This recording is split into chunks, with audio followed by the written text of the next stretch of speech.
وہ آگ ہے جو ہر گھر سے سلگتی نظر آ رہی ہے۔ اللہ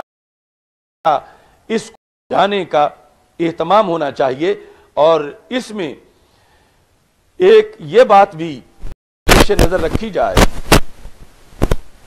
کہ آج تو دوپٹے اوڑھنی یا اوپر جو چادریں لی جاتی ہیں ان کا پتلا ہونا یا ان کا خود ایک اس انداز کا ہونا کہ وہ کسی کو دعوت نظارہ دے رہی ہے، وہ چادر اپنے حسن و جمال کی وجہ سے یا باریک ہونے کی وجہ سے یا چھوٹی ہونے کی وجہ سے سیدہ عائشہ صدیقہ رضی اللہ تعالی عنہا ام المومنین، جن کا دین کی تبلیغ میں بہت بڑا کردار ہے، صحابہ کرام رضی اللہ تعالی عنہم کو رسول پاک صلی اللہ علیہ وسلم نے حکم دیا تھا خذوا شطر دینکم من ھذہ حمیرہ، کہ دین کا آدھا حصہ عائشہ صدیقہ رضی اللہ تعالی عنہا سے تم حاصل کر لینا۔ وہ پردے میں ہوتی تھی اور ان کے سامنے آ کر سوالات رکھتے تھے صحابہ کرام رضی اللہ تعالی عنہم، اور وہ فقیہ امت جوابات دیتی تھی، اور صحابہ کہتے ہیں کبھی بھی ایسا نہیں ہوا کہ ہم نے سوال پوچھا ہو اور ہمیں در عائشہ صدیقہ رضی اللہ تعالی عنہا سے اس کا جواب نہ ملا ہو کہ جس سے ہم مطمئن ہو جائیں۔ ہمیشہ آپ نے ہمیں جواب دیا اور مطمئن کیا۔ تو آپ کی پھر خواتین بھی بہت سی شاگرد تھیں، مفسرات تھیں، محدثات تھیں۔ ام علقمہ بنت ابی علقمہ وہ کہتی ہیں دخلت حفصۃ بنت عبد الرحمن بن ابی بکر علی عائشہ ام المومنین رضی اللہ تعالی عنہا، کہ حضرت عائشہ صدیقہ رضی اللہ تعالی عنہا کی بھتیجی حضرت حفصہ، ایک تو حفصہ بنت عمر رضی اللہ تعالی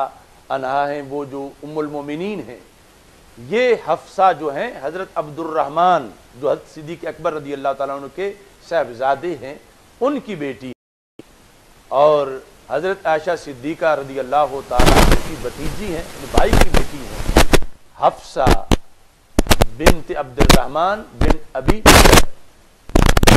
جب وہ آئیں وعلیہا خمار رقیق، ان کے اوپر جو اوڑھنی تھی، ظاہر ہے کہ اس زمانے کی جو بنی ہوئی چادر ہے وہ یوں تو پتلی نہیں ہوگی جس طرح کہ آج کے دوپٹے ہیں، لیکن نسبتاً کچھ وہ پتلی تھی چادر، اگرچہ وہ پورا بدن انہوں نے ڈھانپا ہوا تھا اس سے۔ فشقتہ عائشہ علیہا، تو سید عائشہ صدیقہ رضی اللہ تعالی عنہا یعنی گھر میں بیٹھی تھی، کوئی مرد نہیں تھا، تو آپ نے وہ چادر پکڑ کے دو ٹکڑے اس کے کر دیے، یعنی اتنا غصہ کیا، چادر ان سے اتار کر دو حصے کر دیے، وَكَسَتْهَا خِمَارًا كَسِيفًا، اور پھر اپنی ایک چادر ان کے اوپر دی کہ جو بڑی موٹی تھی اور کسی لحاظ سے بھی پتلی نہیں تھی۔ تو اس طرح یعنی ام المومنین نے آگے تربیت کرتے ہوئے جہاں معمولی سا سکم دیکھا تو اس کے لحاظ سے بھی فوراً کردار ادا کیا، اور تاکہ یہ بات قیامت تک پہنچے کہ اسلام کی بیٹیوں کا طرز معاشرت کیا ہونا چاہیے۔ اور ظاہر ہے کہ اس وقت ابھی جو صورتحال تھی، یعنی رسول پاک صلی اللہ علیہ وسلم کے وصال کے بعد اور پھر تابعین میں، تو آج سے تو کروڑہا درجہ تقوی کا بلند مقام تھا ان خواتین کا، یعنی وہ خواتین کتنے بعد والے ولیوں سے بڑی ولیات کی، بڑا تقدس عارضائی تھی۔ آج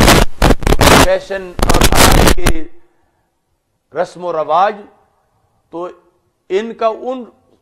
صورتحال سے کوئی تقابل ہی نہیں کیا جا سکتا، لیکن پھر بھی جب معمولی سی تبدیلی آئی عورتوں کے انداز میں، تو صحیح مسلم کی حدیث شریف ہے، یعنی صحیح مسلم کے اندر سیدہ عائشہ صدیقہ رضی اللہ تعالی عنہا کا یہ فرمان ہے، جو کہ آپ رد کرتی تھی خواتین کو جب کہیں دیکھتی تھی کہ کوئی نیا کام ہوا ہے، تو آپ کو بڑا غصہ آیا ایک موقع پر، مسجد میں آنے والی خواتین میں کوئی ایسی چیز دیکھی جو آج سے ان کے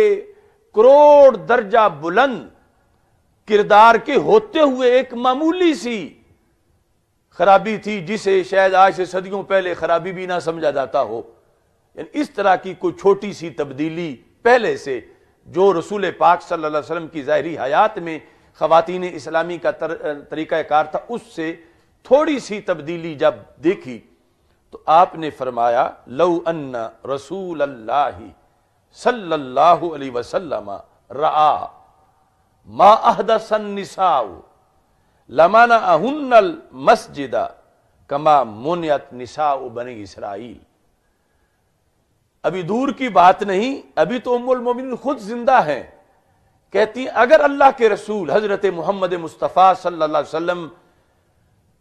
دیکھ لیتے جو کچھ عورتوں نے اب شروع کر دیا ہے تو پھر عورتوں کو مسجد آنے سے منع کر دیتے، جس طرح کہ بنی اسرائیل کی عورتوں کو منع کر دیا گیا تھا۔ ابھی کوئی صدیاں نہیں گزری تھیں، چند سال گزرے تھے، اور کوئی خرابی جو معاشرے میں آج ہے ان کے لحاظ سے کچھ بھی نہیں تھا، لیکن پہلے سے کچھ فرق آیا۔ جو پہلے طریقہ تھا خواتین اسلامی کا، صحابیات کا، اس سے کچھ فرق آیا، یعنی معیار کچھ نیچے گیا۔ تو عائشہ صدیقہ رضی اللہ تعالی عنہا نے فرمایا کہ یعنی بازار جانا یا دکان پہ جانا آج کی جو صورتحال یہ تو درکنار، فرمایا مسجد آنے کی بھی سرکار اجازت نہ دیتے۔ لو ان رسول اللہ صلی اللہ علیہ وسلم رعا، اگر سرکار دو عالم صلی اللہ علیہ وسلم دیکھ لیتے کس چیز کو؟ ما احدث النساء، جو عورتوں نے نئے کام شروع کر دیے ہیں۔ حالانکہ وہ عورتیں، میں پھر کہتا ہوں، یعنی ولیات اور پارسا اور کوئی آج کے جو سکم ہیں اور خرابیاں یہ نہیں، لیکن جس طرح کہا جاتا ہے حسنات الابرار سیئات المقربین، کہ ابرار جن کو اپنی نیکی سمجھتے ہیں، مقرب اسے بھی اپنا گناہ سمجھتے ہیں، یعنی چونکہ مقرب جو ہے ان کا ابرار سے اوپر سٹیٹس ہے۔ تو اس طرح کی صورتحال تھی، یعنی بعد والوں کے لحاظ سے تو وہ کام بھی کوئی غلطی نہیں، لیکن جو بلند رتبہ تھا تقوی و طہارت کا رسول پاک صلی اللہ علیہ وسلم کی طرف سے دیا ہوا ظاہری حیات میں، سرکار دو عالم صلی اللہ علیہ وسلم کے ظاہری عہد میں، اس میں جب کوئی تھوڑی سی کمزوری دیکھی عورتوں کی طرف سے، تو ام المومنین رضی اللہ تعالی عنہا نے فرما دیا کہ اگر یہ چیزیں اس وقت ہوتی تو سرکار پابندی لگا دیتے کہ کوئی عورت مسجد میں نہ آئے۔ اگرچہ نبی اکرم صلی اللہ علیہ وسلم قیامت تک کے حالات دیکھ رہے تھے،